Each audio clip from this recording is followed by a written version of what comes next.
All right, good morning, everyone. We're here on Tuesday of our second week, and we've got assignment 1 due on Friday night. So we're working towards that. There are 4 parts to assignment 1. And part 1 involves just kind of warming up to HTML itself. Part 2 involves warming up to inserting JavaScript into said HTML and working specifically with the document.write to produce the same HTML. So just an exercise, part 2 is in kind of combining JavaScript and HTML. And then part 3, we have a little bit more JavaScript unleashed there, where we are trying to do a temperature conversion and taking input from the user, getting some temperature that we convert from Celsius and Fahrenheit. So we got a little calculation to do there. And so that involves a little bit more JavaScript. And then in part 4, we take it one step further, and we are, in addition to what we did in part 3, we're just kind of building as we go here. And part 4 involves some logic there. Under certain conditions, we'll produce some additional output, right? If the temperature is cold enough to be considered freezing, we're going to add another message onto the output. So that we're learning a key aspect of programming involving taking a look at the environment around us and taking one action or the other. It's an if statement that we're going to be learning in order to do that for part 4. I don't know how much we'll get into part 4 related topics today. My focus with you is more on part 3 today. Maybe we'll get through to part 4, maybe we won't, but if we don't, we've got Thursday to work with there. And if we're good on parts 1, 2, and 3 at the end of the day, that's fine.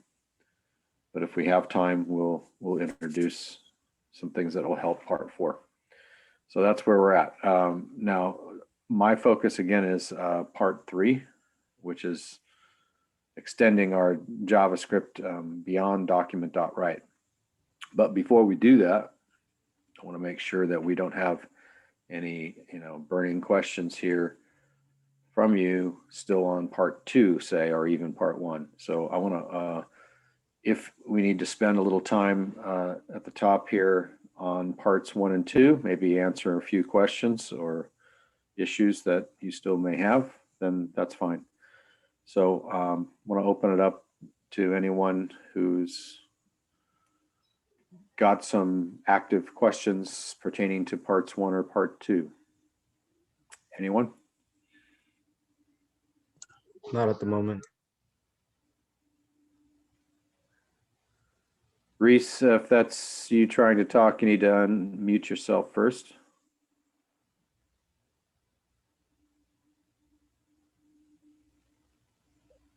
Or can you hear me? I can hear you now, yes. Okay, sir, you showed me how to load down brackets. Right. And I am using skeleton on parts 1 and 2. But I know that there are other parts in there, and you tried to show me how to load down beautification. In other words, I don't know how to peruse what all Backlash has to offer and how to select other parts. But I'm going to be quiet. That's just my, if you get time. Okay, Reese, your question then is more about brackets itself and what it can do for us. I think you'll probably, I'm going to be working in brackets today, so you definitely will be getting more exposure to that.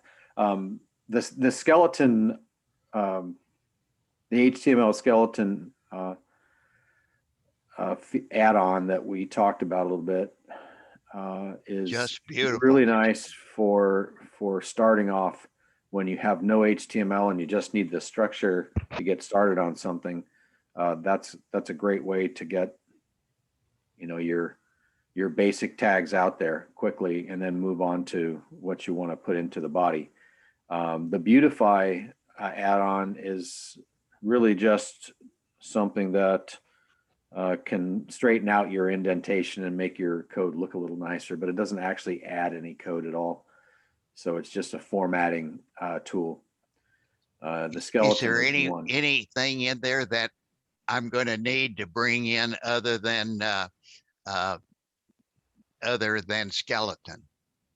No, In other, okay. everything else is hand coded with the on-screen help that you get from brackets as you begin to enter tags and things. Professor, please Context sensitive. disregard that question then, because I'll just pick Okay. up what else you need as things go on. Yeah, hopefully, yes. Anyone else?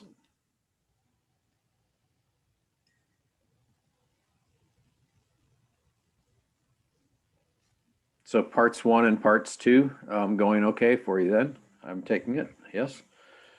Yep. All right, then the focus today is going to be on some of the JavaScript features that we've yet to introduce that are needed for part 3. So let me take a look at part 3 with you. We're asked to use a formula on page 40 of the textbook that involves the conversion, the temperature conversion, right? Using that, we're supposed to create a web page that uses a prompt to ask the user what the temperature is in Celsius, and then we're going to produce the equivalent temperature in Fahrenheit using document.write statements in a paragraph at the bottom of the page. So we'll have a paragraph that we generate after we calculate this temperature conversion. We'll produce a paragraph, you know, a p tag basically with the converted temperature in Fahrenheit. That's what it sounds like, yeah. And the paragraph should be in the form of something like 10 degrees Celsius is equal to 50 degrees Fahrenheit, right? So it's always good to have your output include the input and be clear about what you're producing. So that's the primary features of that part, what it's supposed to do.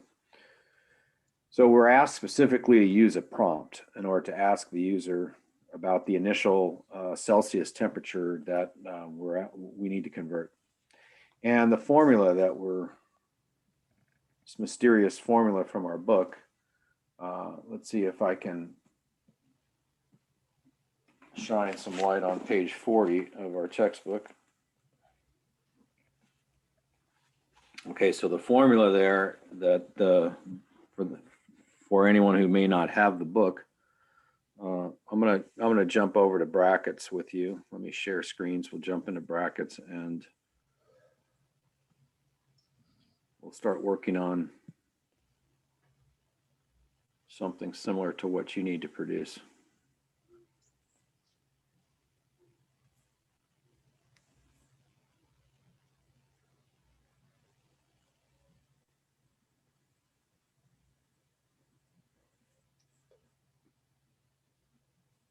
All right, can you all see my bracket screen here?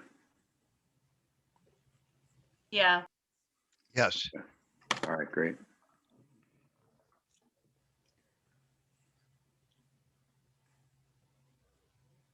All right, so I'm going to show you what's in the textbook in case anyone does not have that textbook.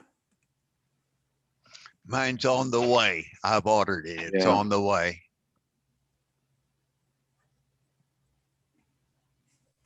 We'll take a look at this.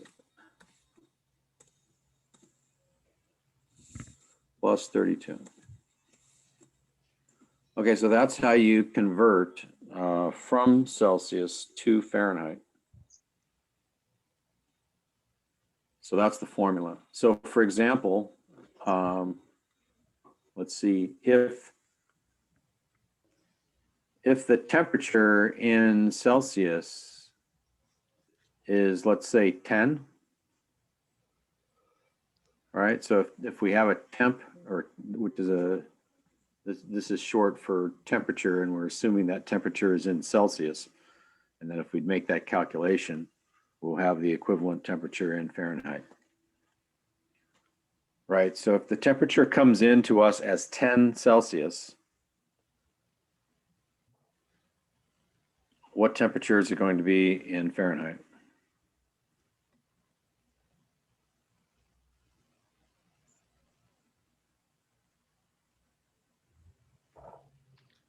Anyone want to do the math? 41. 46. No, I 41. don't think either one of those is correct, actually, right? We have a Isn't it 50 temperature. Okay, degrees you're right. Fahrenheit? You're right. I did it wrong. Okay. Is Yeah. it 50 degrees Fahrenheit? I believe it should be 50 degrees, yes. All right, and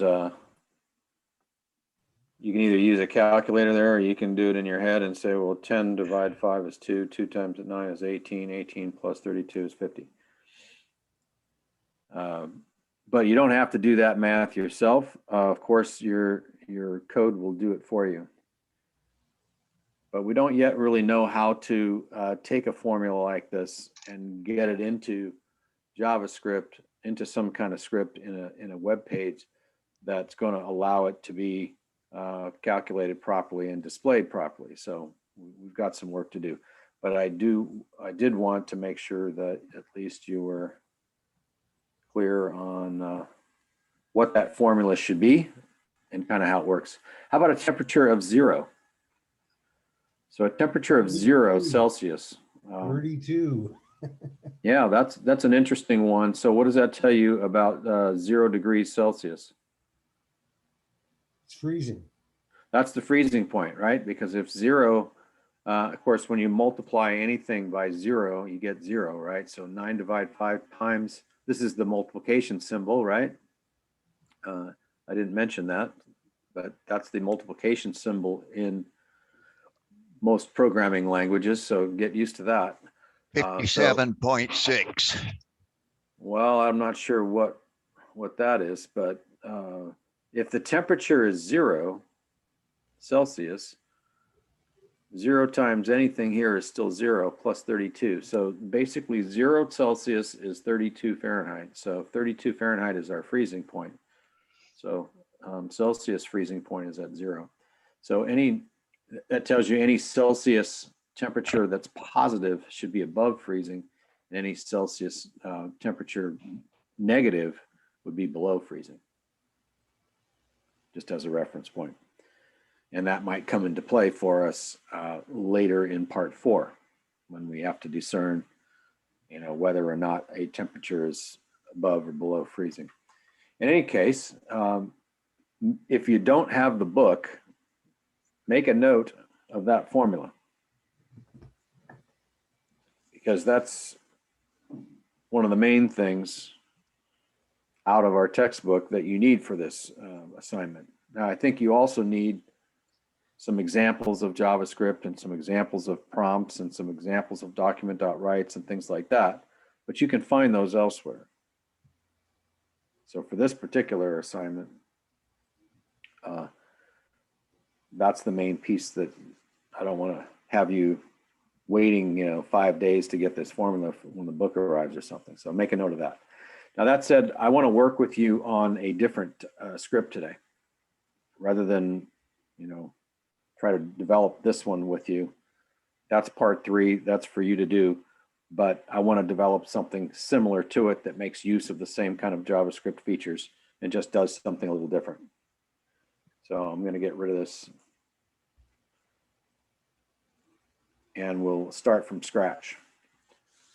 So instead of converting from Fahrenheit to Celsius or Celsius to Fahrenheit, I'll work with you on a program that is supposed to bring in input from the user on how many hours they worked, and we're going to produce their pay based on minimum wage payment.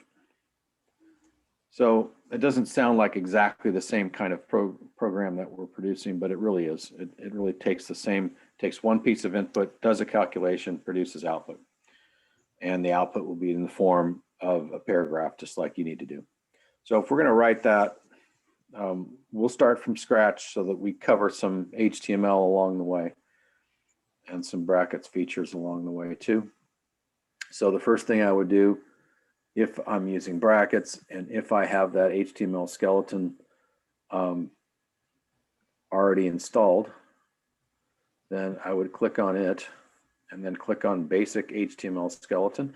And if you want to work with me here and develop the same scripts that I'm doing, or if you just want to watch, whatever, that's fine. But I'm assuming that we have brackets available and that we have these add-ons that we installed last time still with us, which is the HTML skeleton and beautify items. So basic HTML skeleton is the one I want to check. None of the other ones need to be checked, and then just click done, and it produces that initial HTML for us, which saves us quite a bit of time and ensures that all that initial code is correct. And then I'll go ahead and supply EN as the language.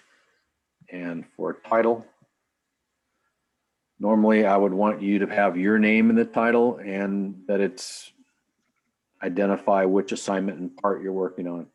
So it might be A1P3 if it's part 3 of assignment 1 for you. But today this is in class. And so probably a more appropriate title could be wage calculator or something like that.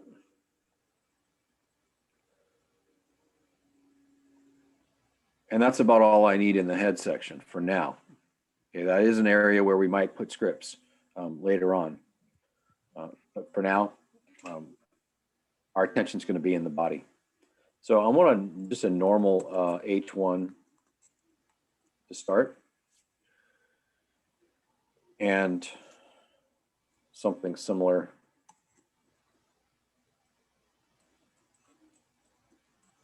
Minimum wage pay calculator. Expanding a little bit on the title. Okay, and I'm noticing that I'm getting no color coding from brackets here. You may have noticed the same.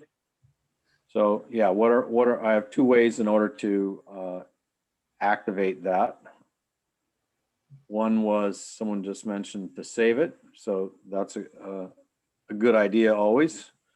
At some point when you get a text down there, code. change it to HTML. And then okay, one more time, I didn't quite hear you. Go down to the bottom where it says text and change it to HTML. Right, that'll work. If for some reason you don't want to save it right away, you can go down here to the text and switch HTML on.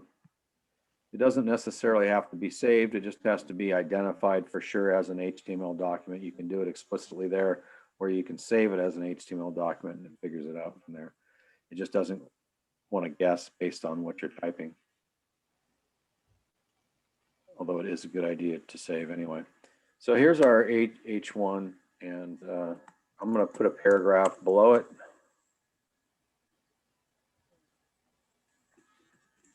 Enter your hours, and we will calculate your pay. Whoops.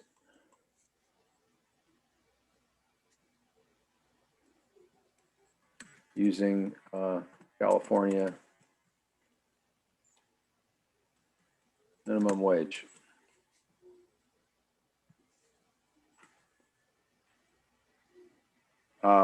Does anyone know what California minimum wage is? I think it's $13. You're close. I believe Anyone else? it's $15 now. 15. Yeah, there's been talk about that, but I don't think that's actually it. It's 12. It is 12. $12. You can Google Okay. it. And, Okay. I believe that's I did. that's what we're working with. Yeah, is that right? 12? Yeah, I Googled it. It is 12. Okay. So it sounds like we don't have a lot of people out here working minimum wage. Maybe that's a good thing. Good. but it does seem to be 12. So I could put that in parentheses there. So that'll be our basis. We could expand this and just have the, have that as input too. What are your hours? How much do you make per hour? And then calculate for them. But we're just going to be specific here and be a minimum wage calculator. So that's the setup. Now, much like part 3, where we're asked specifically, it says to use a prompt to ask the user what the temperature is in Celsius. So we're going to use a prompt here to ask the user how many hours they worked. So for example, if they worked 10 hours, we assume this is like in a week or something. So if they worked 10 hours, they would make $120, right? So that's what we have to calculate. So when you do a prompt, there's going to be a dialog box that pops up, and the user will respond to that. And that has to be done in JavaScript. So we have to transition ourselves from this initial HTML into a script that's going to do the prompting. So there's our script tags. And then we're going to live inside those script tags as we're writing our JavaScript. And probably a good idea to go ahead and save this and take a look at it in the browser before we get any script in there, so we know that our HTML is correct before we start intermingling with JavaScript.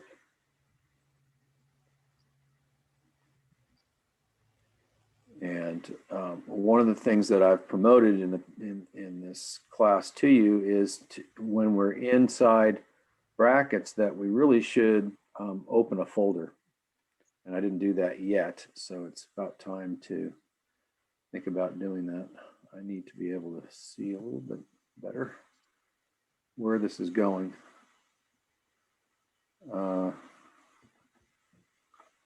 Let's see.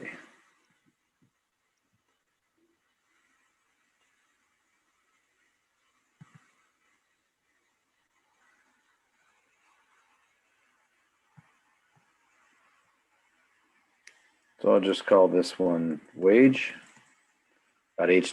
I'm going to put it into a folder called 14A Sandbox, which is just kind of a play area for JavaScript stuff.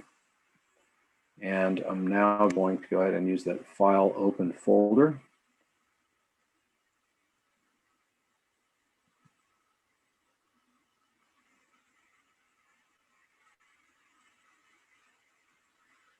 And I'll use that same folder. And I'm going to get some stuff here that's also in that same folder. And I need to reopen wage. Okay, so all I did there was just save it and kind of orient myself to that folder before we go any further. So probably a good idea now to go ahead and use live preview, or to just display it in a browser from that folder, either one. If live preview is working for you, then you might as well use it. It's one click away. And all we're doing here is just testing that our HTML is working and producing what we would expect it to. And we can see that we have the title here that's working. We have the H1 and the P that seems to be producing the proper HTML, right? So far, so good. So I recommend doing that just to make sure that before you jump into your JavaScript, that you've got your HTML kind of vetted first. Notice that the script tags themselves really don't do anything, right? There was no evidence looking at our HTML in the browser, the fact that we even had that script there. So scripts don't do anything on their own in terms of display. It has to be done by your JavaScript or by the HTML. So one of the first things we're supposed to do here is to do a prompt for the hours. So this is not going to be proper, but it is going to get us started. So there is this function called prompt. And you can see as you start to type that brackets recognizes prompt as a JavaScript keyword here and gives you some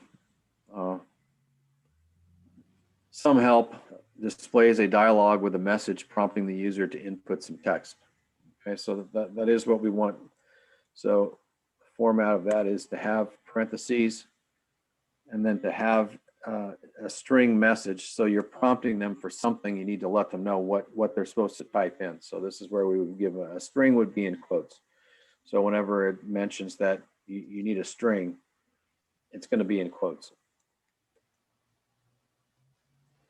Or it could be a value that equals a string. So we might just say, please enter your weekly hours, or it really doesn't have to be weekly hours, we'll just say hours.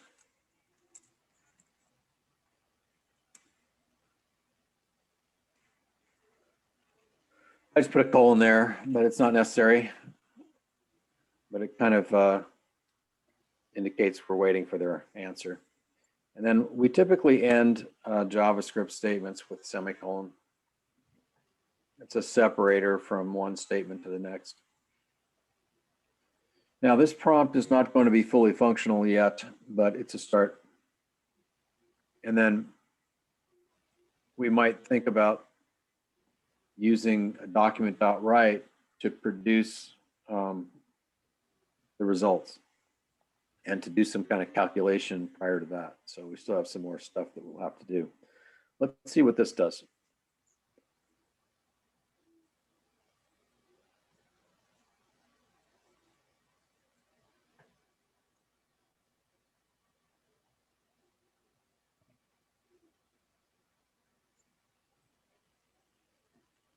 Okay, so here's the result of this prompt.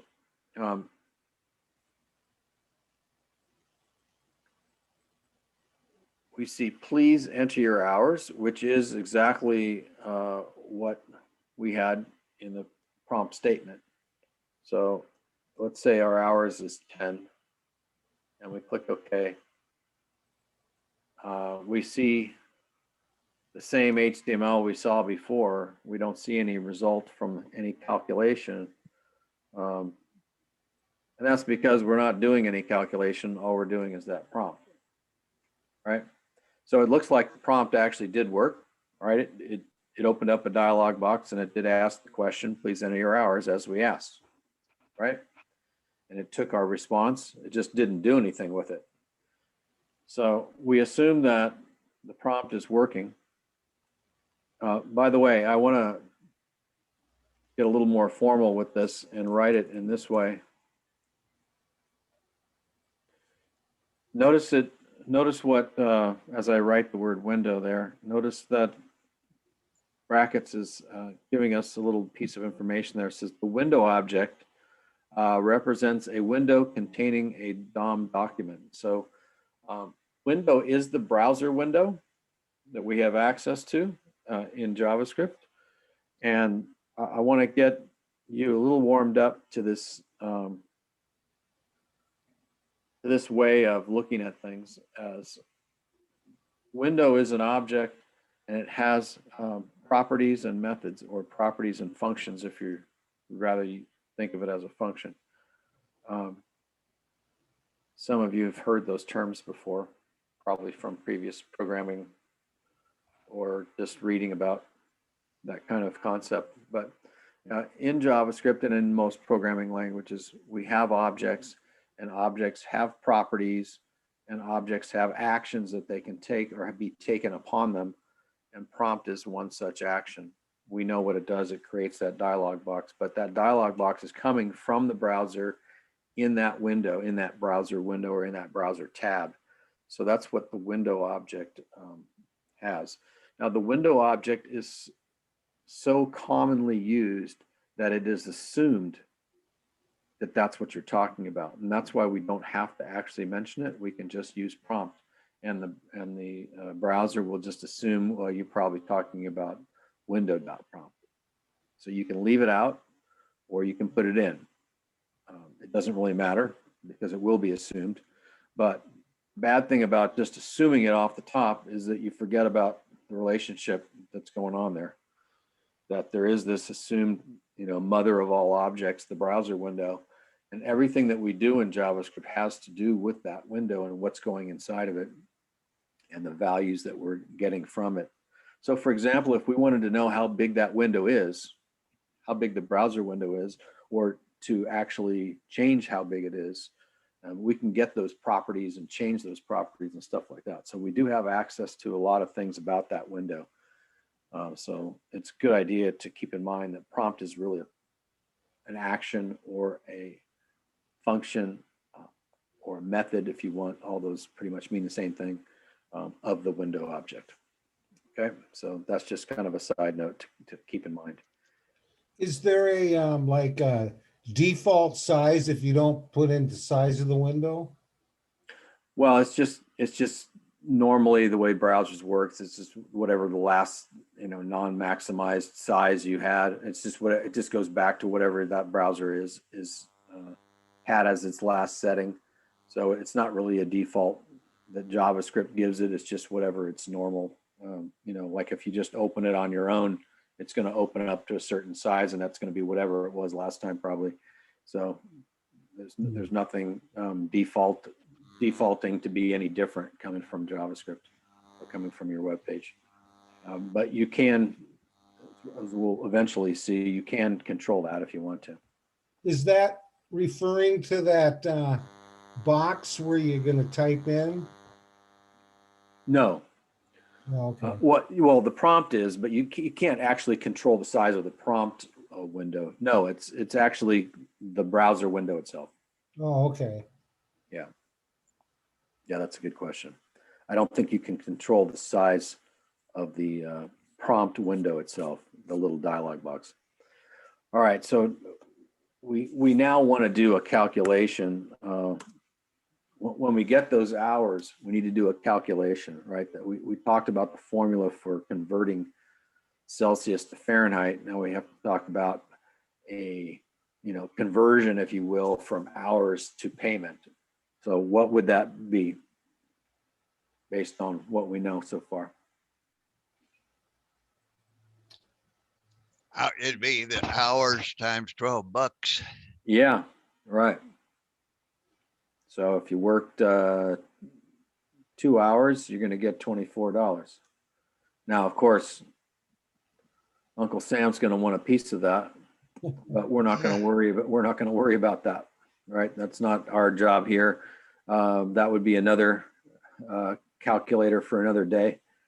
We're just going to worry about the gross pay, I guess. So, like you said, it's going to be the hours times 12, right? That's the calculation that's equivalent to our Fahrenheit Celsius conversion. Right? You can see my question. How have you identified hours yet? I haven't. Okay. So Okay.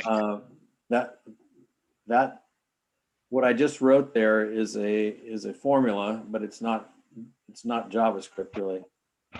So we've got to figure out now, how do we write what we mean in proper JavaScript to get this to work? But that is the calculation that we're going to have to make. Whatever the number of hours is going to have to be multiplied by the minimum wage factor of 12, right? That's the calculation. That's really the easy part. The hard part is for us to figure out how do we put this into proper JavaScript to get what we want output properly. Okay, here's I think, Professor, we give var wage prompt and we take the var value and time it by 12. Does that work? Can you repeat that one more time, please?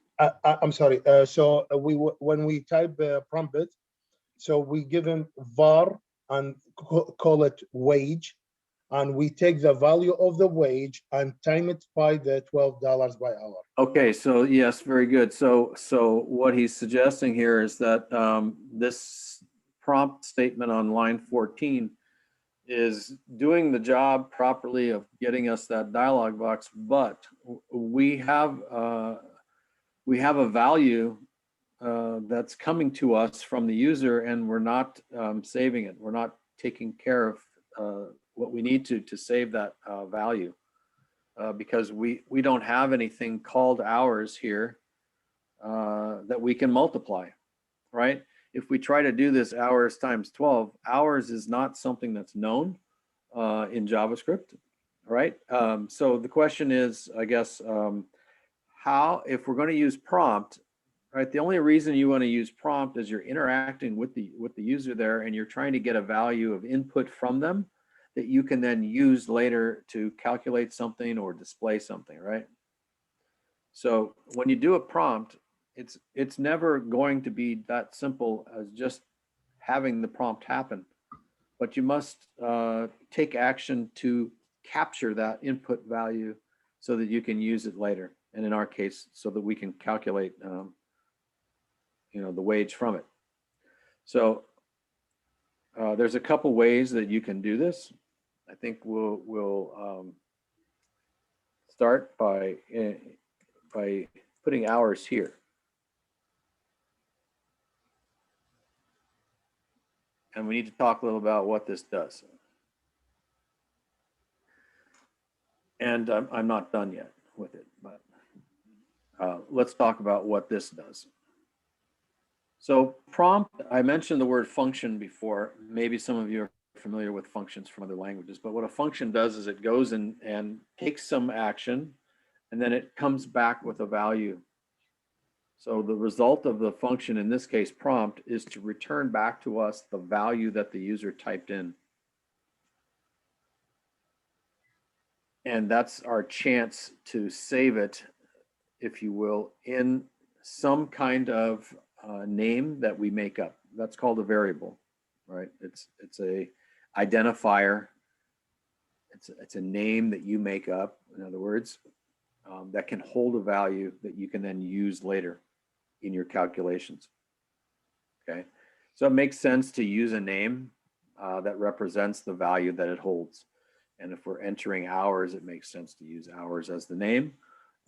Normally in JavaScript, this is a perfectly normal name, perfectly fine name. You can use pretty much anything except you want to start with a letter, and you can't have any spaces in your names, and you can't use any weird characters in your names. So you can use numbers, you can use underscore, you can use capitals and lowercase combinations, but JavaScript is case sensitive when you do names. So if you're using lowercase, you want to be consistent and keep using lowercase for it.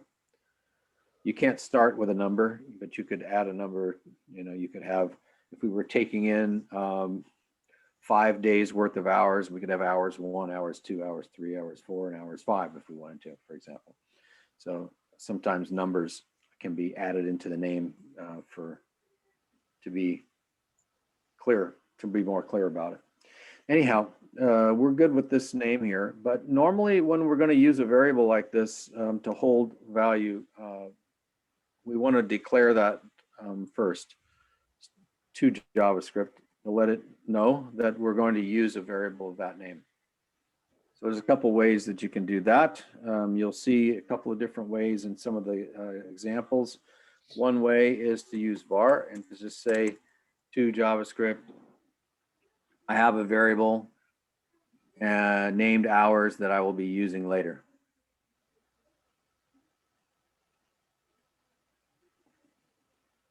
So you can do it that way.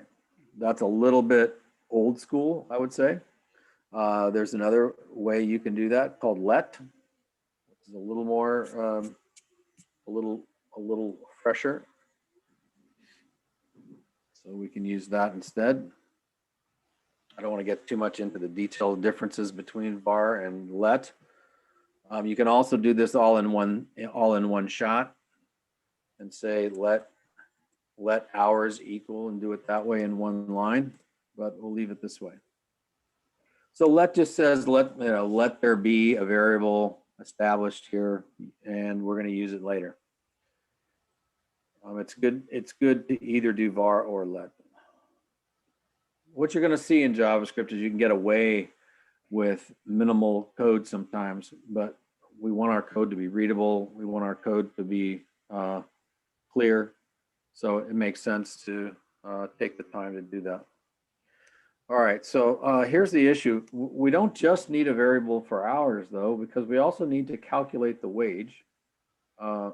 And we don't have a place to put that result. And we end up wanting to output both of them. So we probably need a second variable.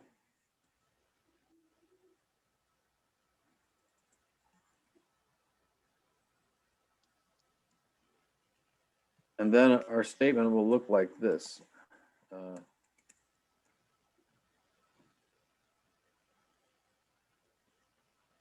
So let's take a look at what we have now. So we have these 4 statements.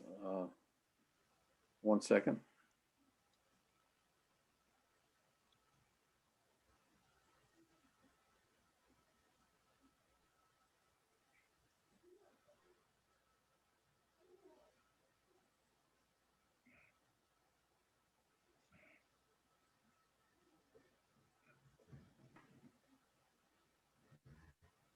Okay, sorry for that. Let's take a look at these statements now, because we've got quite a bit out there. So line 14, line 15 here, the 2 let statements, they're basically just saying, hey, I need to use a variable called hours and I need to use a variable called wage. I am just kind of declaring that at the top. And then the next statement says, whenever you have this assignment statement, it's called, where with an equal sign in it, it's a little different than other equal signs that you may have seen before, because it's not a math equal sign. What it says is do the part on the right-hand side first, whether it's a calculation or in this case a prompt, and then whatever result comes from it, that's what you then assign into this variable or save into that variable for later use. Okay, so this means we're going to do the prompt just like we did before, but whatever we type is going to go into and be saved into this variable called hours, which we can then use down the road in this script. And of course, it's used in the very next statement. Another assignment statement. So that means we're going to calculate the right-hand side of that first. So if they entered 3 as their hours, for example, we then do this multiplication, 3 times 12, which would be 36. And then that result is then assigned into or saved into the variable wage, which we can then use down the road, which is good because we need to output that in a document.write statement. Okay. Wouldn't you want to have like a wage, a variable for wage would equal 12 for 12 bucks an hour, and then like your pay would be hours times 12? So you're suggesting that instead of using 12 itself, that we use a variable for that? Yeah, call wage. Yeah, And then your I will total would be revise. your pay. I would revise this another way, and actually we'll use something called a constant for that. But I want to keep it simple right now. But yes, you're going in the right direction with that. So let's now move down, because we've calculated. Does everyone agree we've calculated the wage properly at this point? Agreed. Agreed. Okay. All right, so we've taken the input from the user. It's in the variable hours, and then we've calculated that times 12. So wage should contain, if we see things correctly here, wage should contain the proper value. And now our job is just to get it out there onto the page, right? And now is when we could use a couple of things. We have an alert that we could use. What an alert does is like a prompt, but it's for output instead of bringing in input. So we could do that. That's probably the easiest way. And then we can expand that into a document.write. So I'll just show you what alert. Now alert is also really window.alert. But again, I'm not going to bother with it. So we'll alert. And notice what does it say? String message. So an alert will take a string as a result and put it out there on a dialog box. Okay, so that means quoted string. So your pay is right, and now I want to include the variable wage, right? Now, unlike document.write, I can't use a comma separated list of things to output. Alert just takes a string and produces it on a dialog box. So what I really want to do is kind of combine the text your pay is with the value of this variable wage. And we can actually do that with a plus. You might think that's trying to add, mathematically add. It's the plus sign is also used to connect two strings together. So into one larger string, which is what we need here for alert. So I can go ahead and do it this way. I can say your pay is and put a space there and then attach on the value of wage. Notice I'm not quoting wage because it's not the word wage that I want to go out there, but the value of it. So I leave it without quotes and I'm adding it on. So I've got a string here and I'm adding on wage. Wage is actually not a string, right? It's a number. It's been calculated from this multiplication. But if you try to add a number onto the end of a string, it will just attach it as a string and put it out there. So this will give us what we want. I know there's a lot of little details here that I'm throwing at you, but it's what we need to make this work. Let's go ahead and save and try and see if this will work for us.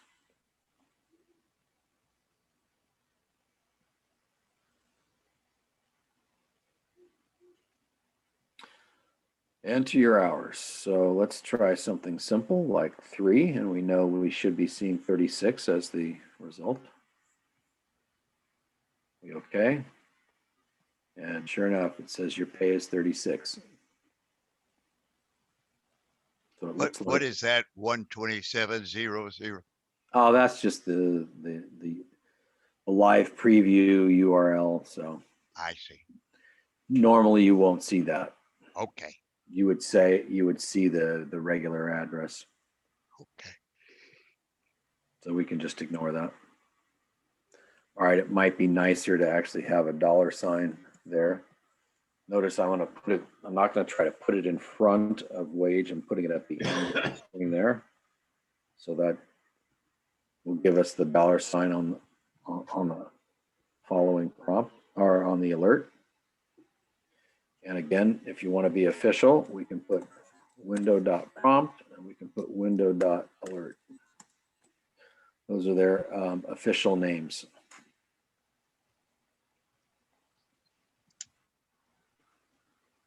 So I'm going to rerun this just to make sure those window dots work fine and also to see the new $. So I'm going to work 10 hours. I'm going to get $120. There it is. So it looks like it's working properly.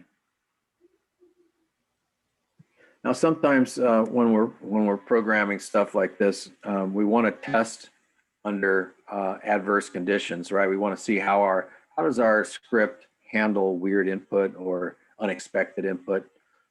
And at this stage of the game, we're not really expecting it to handle it very gracefully necessarily, but it is something that when you're programming, you always want to keep in mind, like what happens if we get something unexpected? Because you might be, if your code is doing something more important to a business or to something in real life, you need to consider what the ramifications of some unexpected situation is. So let's try this time.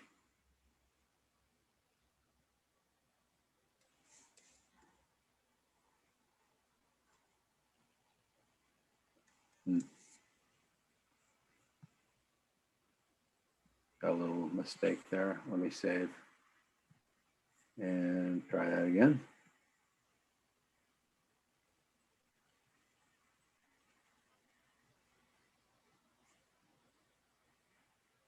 Live previews acting weird. There we go. Try that again. I don't know why live preview is suddenly having an issue, but every once in a while that can happen. It's happening to me right now too.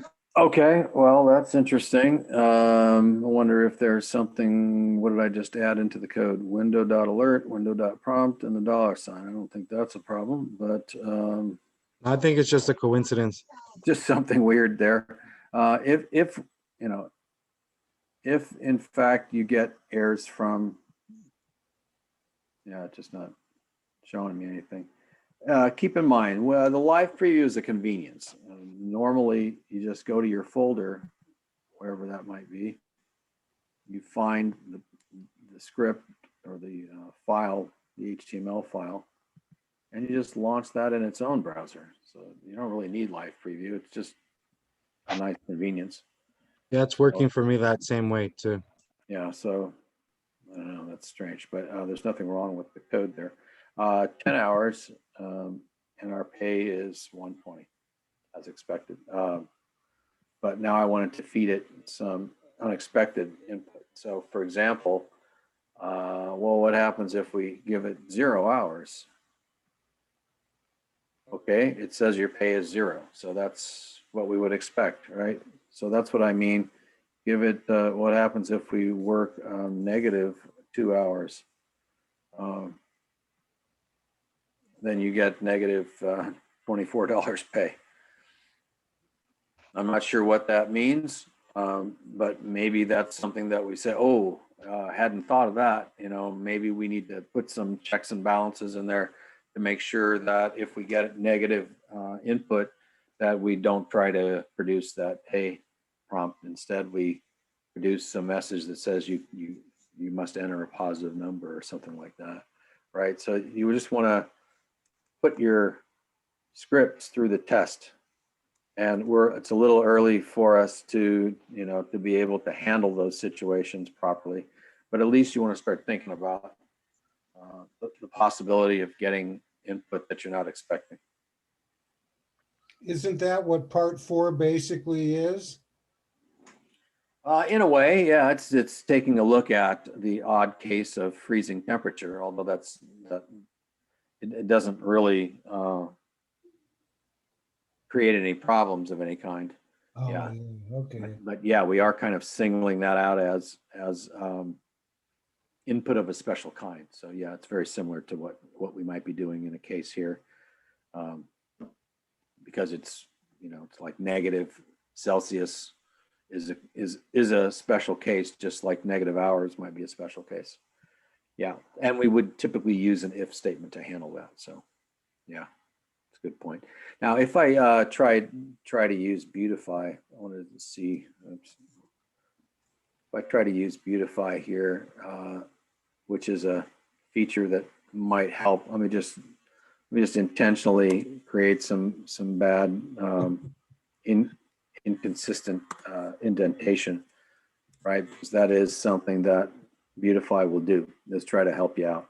So if you have some inconsistent indentation and then you Beautify, Beautify will come in and it will keep your indentation nicely consistent. And then notice it says, well, you're inside a script here, so let's indent everything inside the script. I didn't do that, and Beautify does it for me. So I expect when you paste your code into submission documents that you beautify it beforehand.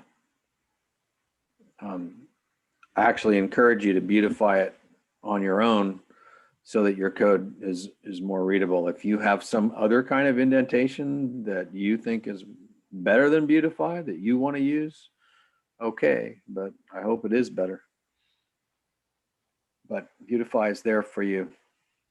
Might as well use it. If you're not using brackets, you probably have some other technique that you can use. Okay, so where are we at now? We've basically got this thing working properly, right?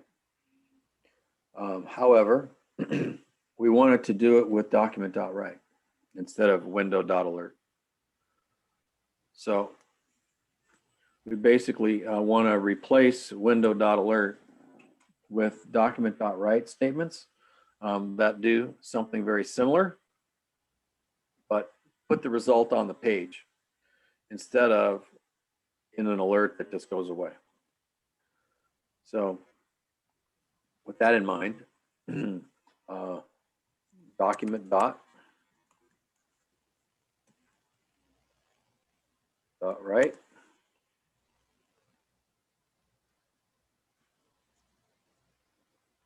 And document.write is going to do pretty much what this did, right? So couldn't we just take this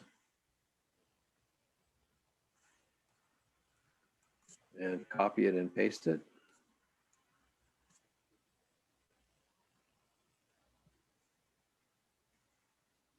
Is it that simple? Or did we forget something?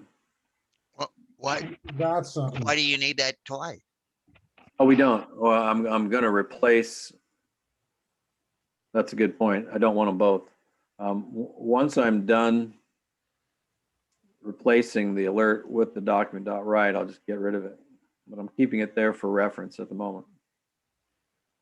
So did I forget something, or is it that simple to convert from alert to write? No, I think you forgot something. Okay, what I do you think think I you forgot the tag to add it to window. Right. Exactly. So if we're doing a document.write, remember that's going to go into our HTML document. So what you want to do is, at the very least, put a couple paragraph tags on, on the ends, right? So Yeah, it still depends if you like it with a paragraph or H1 or H2, how Yeah. you like. yes, whatever tag you want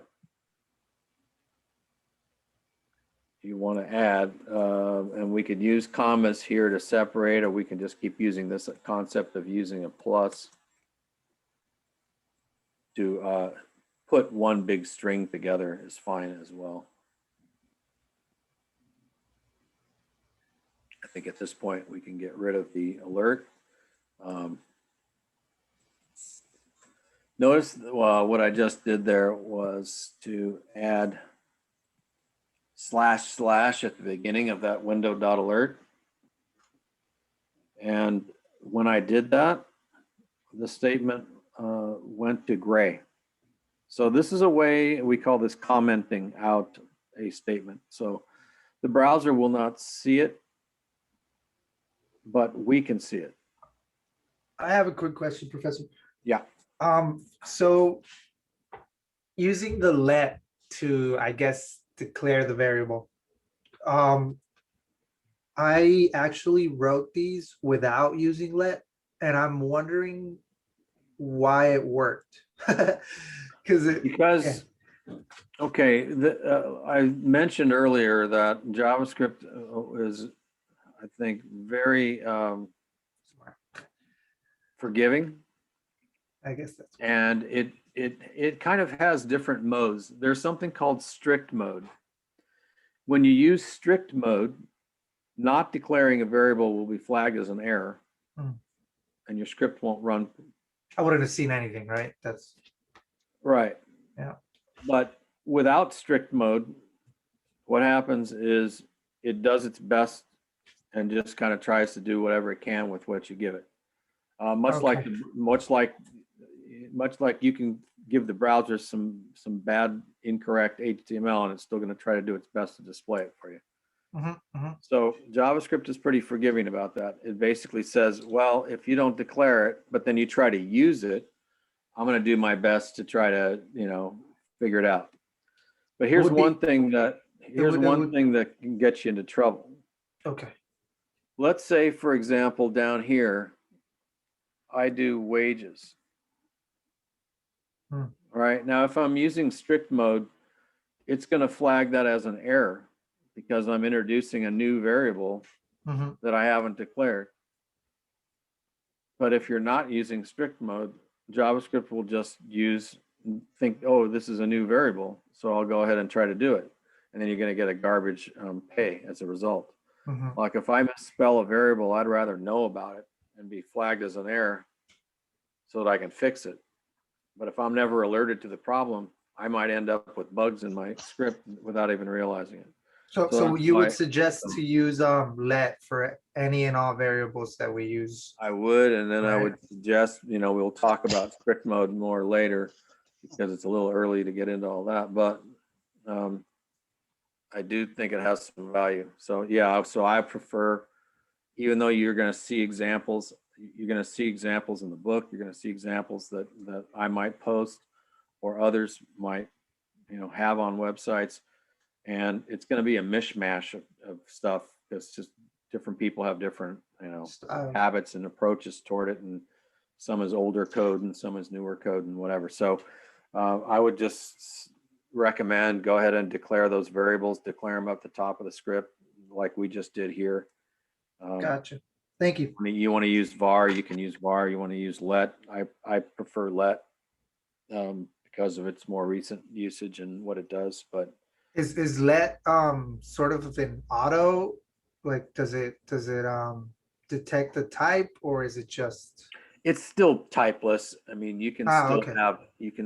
that's another one of these weird things about JavaScript. If you're used to programming in other languages, is that it doesn't worry too much about type. It figures it out based on how you're using it. Hmm. So, Cool. for example, if I typed in something that wasn't a number, then you're going to get you're not going to get an error when you try to calculate it, but it'll give you some undefined result and keep going. So So if we're you going can to use use the let, variables for different purposes at different places in your program too, but I don't recommend it. Go ahead. if you weren't using the let, you would just write hours and wage up there. No, you just wouldn't do anything. You just get rid of this and Oh, you just start right with the Yeah. start hours. right equal? there by, when JavaScript sees usage of a variable, it basically says, oh, I Okay. assume you want to declare this variable at the same time. Yeah. Got it. And I guess it works because there's a value assigned to the variable, right? So it just Exactly. knows it's working with something, goes ahead and does it. Yeah. Thank you. Professor, I have a question, please. Yeah. So instead we use let hours if we use const, because we no need to change the average wage for that.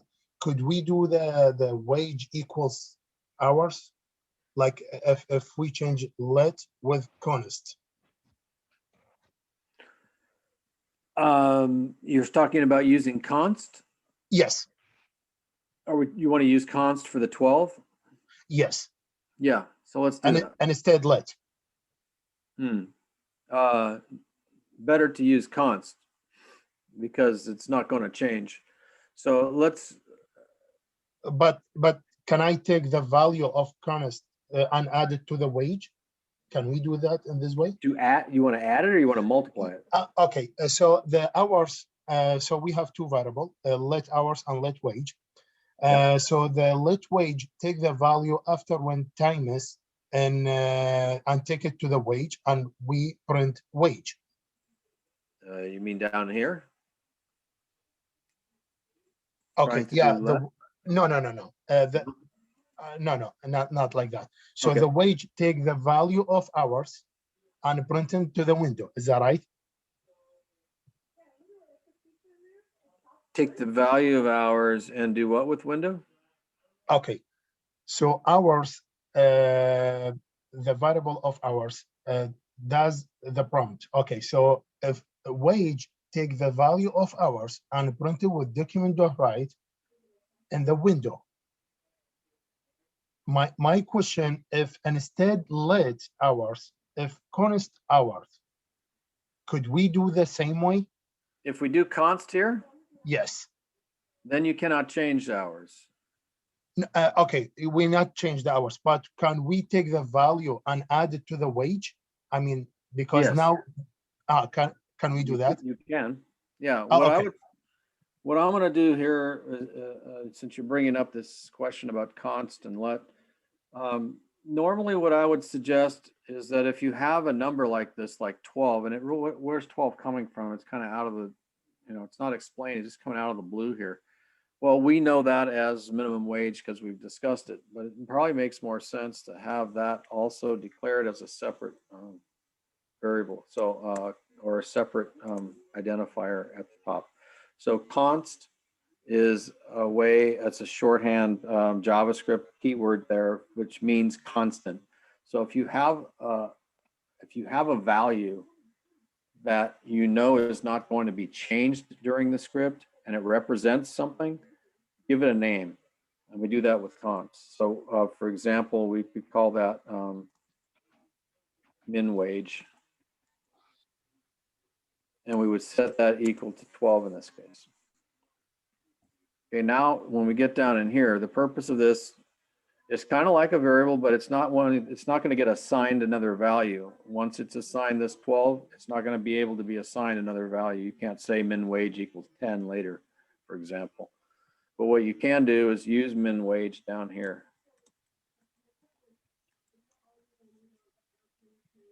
So what did we just gain by adding this constant and using it here? Well, our program just became a little more readable. Right now, wage is equal to hours times min wage.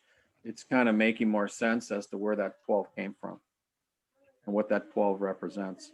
So if the minimum wage ever changes, like in California, it might change to $15. We've heard that before being discussed. If it happens, then we just go to the constant and we change the 12 to a 15 and maybe that as well. But we don't have to get into our script and make any further changes because we know anywhere that minimum wage was used, it would be used by using the constant. So all we have to do is change the constant. So it gives us a single point of future change. And it brings a little bit more English understanding to the usage of it.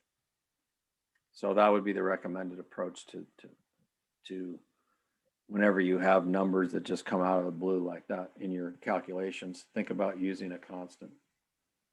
If you can think of a good name for it, then it probably should be a constant. All right, now we should probably test and make sure that, I don't know if live preview is going to work any better now or not, but for whatever reason now suddenly it wants to work.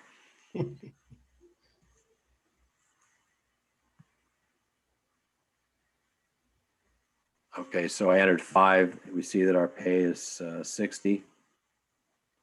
I recommend that when you do output like this, because this is the result now, everything is done and this is the result. It says your pay is 60. But what if the person says to themselves, I thought I entered 6 hours. Why is the result 60? So it's always a good idea to repeat the input as part of your output. So let's extend this document.write. We should say how many hours that they actually entered, in other words. That brings more context to the output because when it's done in a prompt, it vanishes, right? There's no evidence of what they actually typed. So it makes sense for us to provide that. So rather than just your pay is whatever, this document.write should probably indicate, you know, you worked this number of hours and then your pay is whatever, right? So let's see if we can add that in. And we can do this in multiple document.writes, or we can try to put together one long string. There's different ways to do it. It does tend to get a little messy when we add a bunch of stuff into this, but let's do it. We can do it in 2 separate paragraphs. That would probably be the simplest way for us coding wise, but we don't always want to make our decisions based on what's easiest code wise. We want to make the decision based on what's going to look best on the page for the user. You could put like, But you worked hours, so your pay is. yeah, so we could say, I'll do it in 2 separate paragraphs and we'll keep it simple for us this time. You worked And again, document.writes, you can actually comma separate your pieces and it'll piece it together. You cannot do that on a window.alert. You have to use the plus sign. So you can use it either way. If you like, you can use these commas like that and separate out like that. You can say you worked and then the value of hours and then go back to a string, or you can use the plus signs and just link together one big long string. Document.write is flexible like that. But make sure your quotes are ending and you have completely separate items, comma separated there. So you worked whatever hours. And then if that's going, you know, I could start my P tag here and still end it there. And it would be one paragraph. Or I can build two paragraphs, which is what I am doing here. So it's going to say you worked 5 hours and your pay is $60, basically. Okay, everybody with me there? Yep. Okay. All right, let's see if that is an improvement.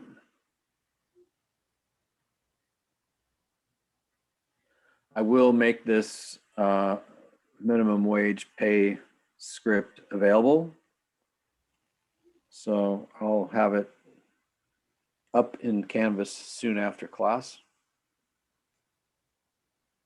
So there's 5 hours, and let's see what the output says.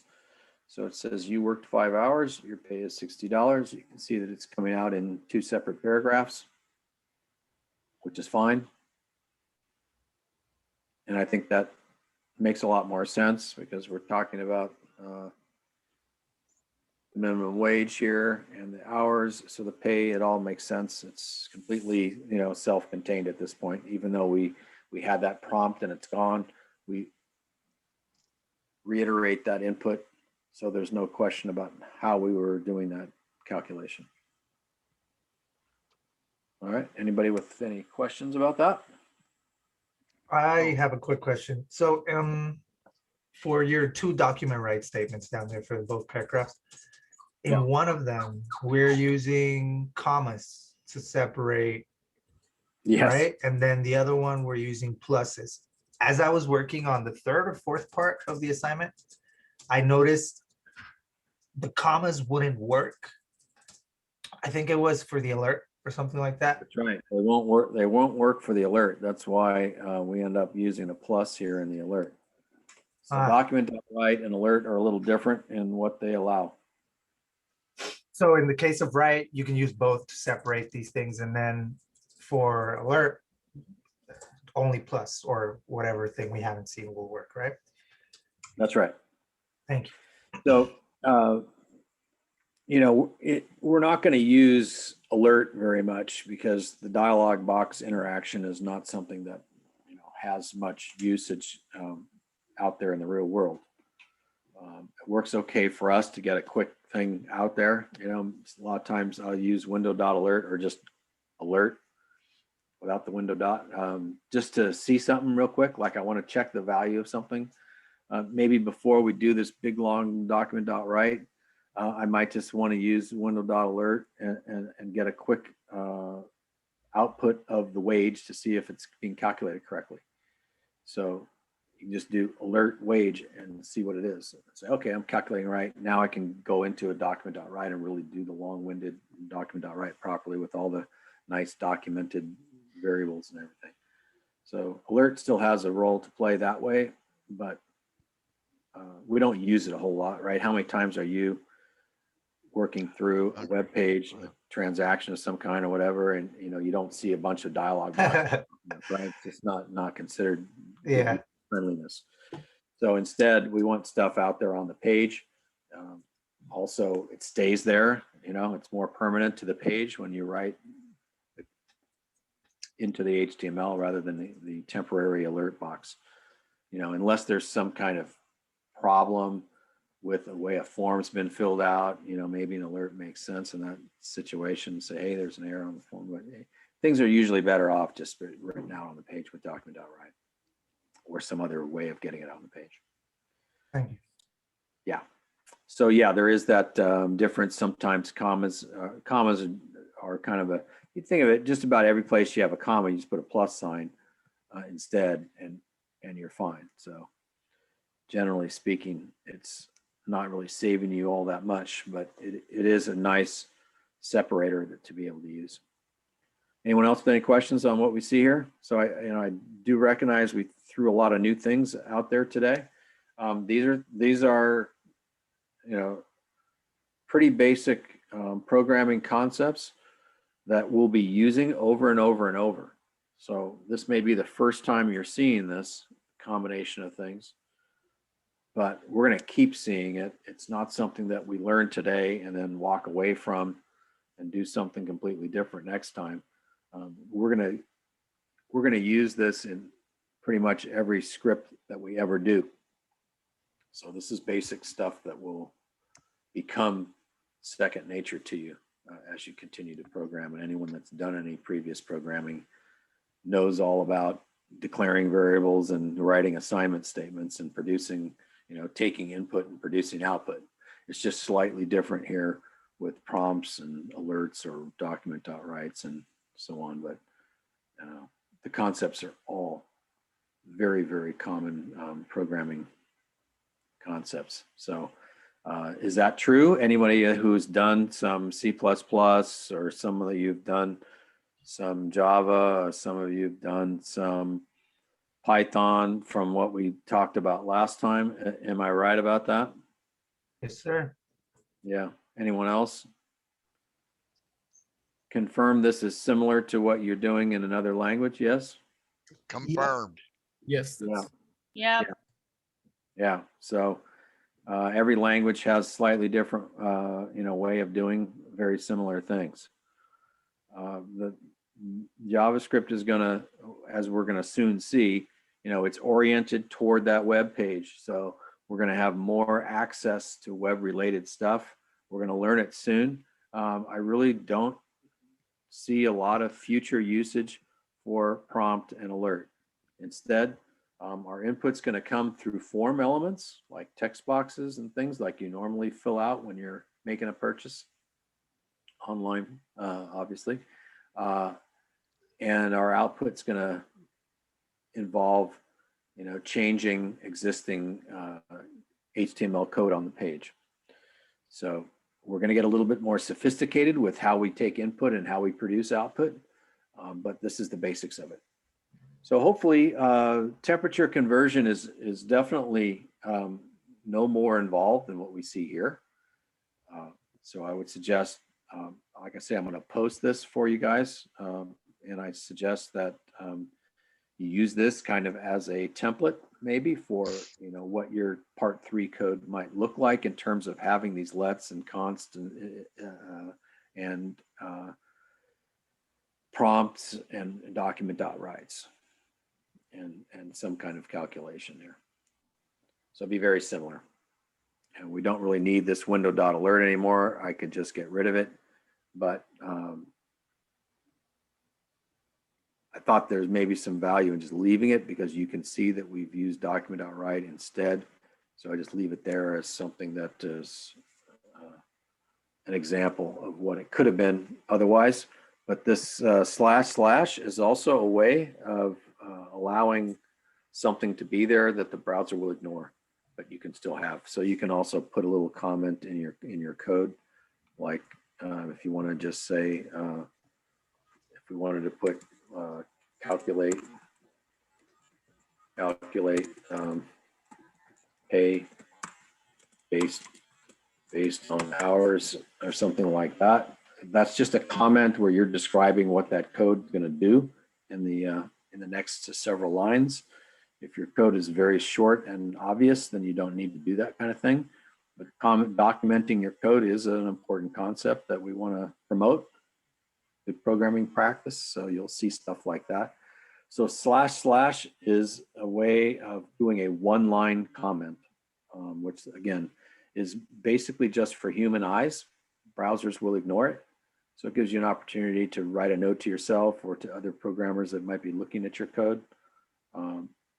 if you're working on a team and you need to go back in later, you know, to make an adjustment to this code a year later or something, you'll appreciate having those comments in there to further explain what's going on, especially as your scripts get bigger and longer and more complicated. Okay, we've got about 5 minutes remaining. It's a bit much to try to include the if statement into this right now, probably, but the difference between part 3 and part 4 is just one more statement that we need to learn. So I'll just throw out this. If you want to go to part 4, you just need to use an if statement that's going to determine something. So let's try something. If, I'll just show you what an if statement looks like. If hours is less than 0, now that's a true false condition, right? It's true if the person entered a negative number. We saw that before.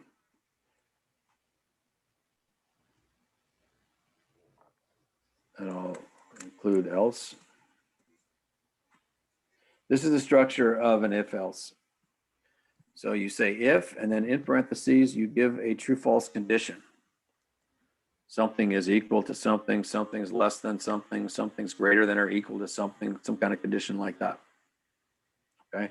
And then that gives you a chance to do some JavaScript statement of some kind, as much as you want to do in one case or the other. So if the value of this is true, we'll do the first statement here on line 27. And if it's false, then we'll do whatever you have on line 29. So if I just throw an alert in here, just again, why? Because it's real quick and easy to do. You worked positive time. I'm not sure what that means. So maybe just like you worked this week or something might make more sense.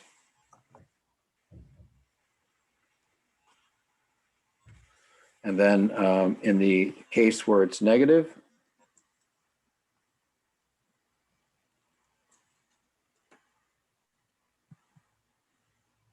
oh wait, I How asked. did you have negative hours?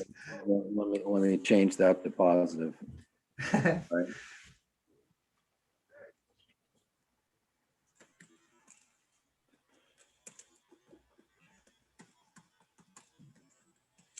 I'm not sure what's appropriate to put in these two spots, but I just wanted to put something that indicates what's going on. So if the hours were positive, then you worked this week, or if the number was oh, we need it equal, don't we? We need equal, right? It could be 0, in which case they didn't work that week. So maybe we'll just put this Greater than 0? Yeah, hours was, yeah, maybe the less than, I don't know, hours was A greater than 0. was entered correctly. How about that? And you can, sometimes these logic puzzles are more complicated than you realize. So hours was entered correctly, or you should input positive hours. So let's just try and see what happens. I'm trying to discern whether their input was legit or not.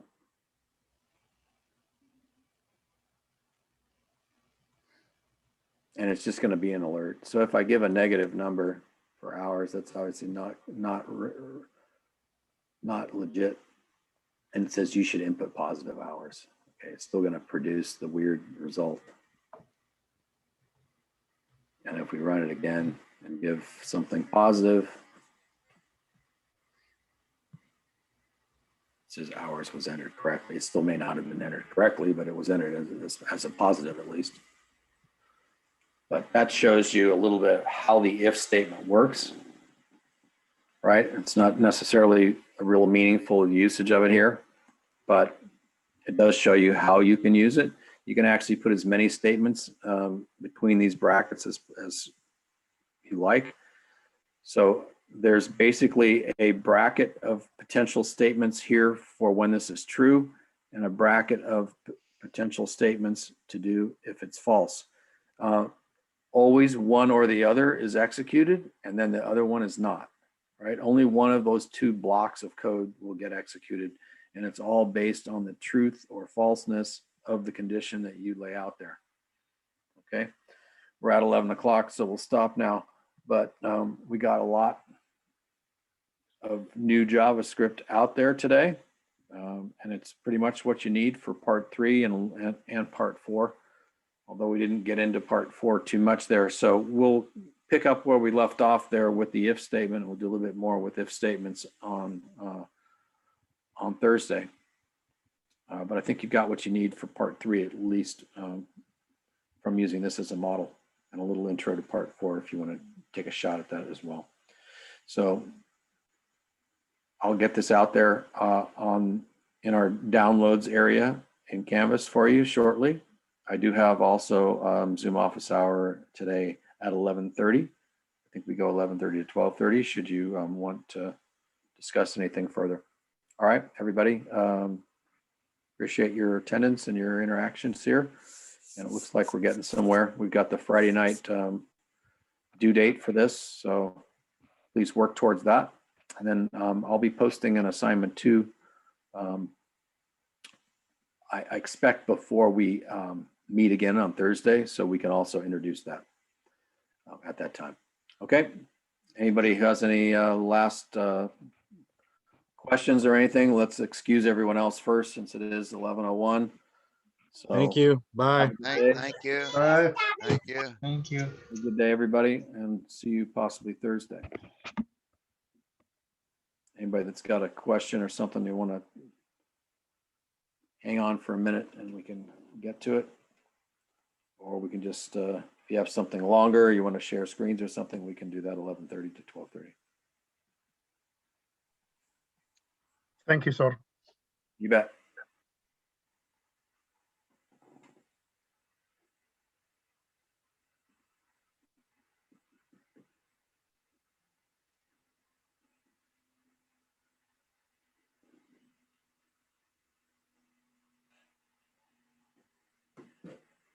Quick question, anybody?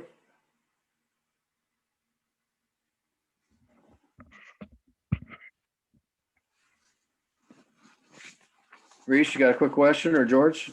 How do you told me once, I'm sorry. What do I click to log off? Oh, there should be See that X there? there should be an end. I don't know. It's a little different for you than it is for me since I'm hosting this meeting. But if you just want to, if you don't have any reason to stay, I'll end the meeting myself. George, are you there? That'll wait. That'll wait. Do you have a Thank you, question or sir. anything? Because I'm about to end the meeting if you don't. Thank you.